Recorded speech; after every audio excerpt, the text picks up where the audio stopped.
కడప జిల్లా బద్వేలు పట్టణంలో జనసేన కార్యాలయంలో బద్వేలు నియోజకవర్గ జనసేన సమన్వయకర్త బసవి రమేష్ మీడియాతో మాట్లాడుతూ తెలుగుదేశం పార్టీ జనసేన పార్టీ ఎన్నికల పొత్తులో భాగంగా రాబో 2024లో జనసేన పార్టీ ఆధ్వర్యంలో ఇంటింటికి ఎన్నికల ప్రచారాన్ని మొదలు పెట్టబోతున్నామని, తెలుగుదేశం జనసేన ఉమ్మడి అభ్యర్థి గెలుపుకు కార్యాచరణ మొదలు పెట్టబోతున్నామని తెలిపారు. ఇక బద్వేలు నియోజకవర్గంలో ప్రతి వార్డులో జెండా ఆవిష్కరణ అనంతరం ఇంటింటా ప్రచార కార్యక్రమాన్ని నిర్వహిస్తామని తెలిపారు.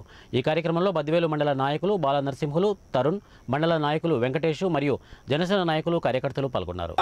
సంకేతం వస్తుంది, ఎవరెవరో అని అంటున్నారు. అవన్నీ మీరేమి ఇది కావద్దు. కొద్ది రోజుల్లోనే మన అభ్యర్థి ఎవరనేది కూడా తెలుస్తుంది.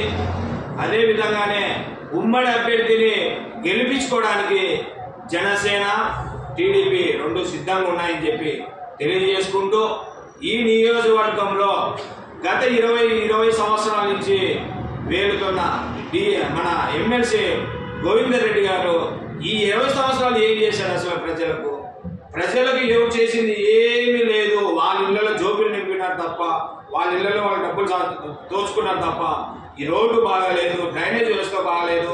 ఇప్పటికిప్పుడు బద్దెలు చెరువు నింపిన పాపానికి సోమశిల బ్యాక్ వాటర్ నుంచి తీసుకురాలేదు. ఏం చేశారు వీళ్ళు? మీరు ఒకటి గుర్తించండి, బద్దెలు నియోజకవర్గం ప్రజలారా, 2,40,70,000 ఓట్ బ్యాంక్ ఉన్నోళ్ళు ఉన్నారు, ప్రజలందరూ ఉన్నారు.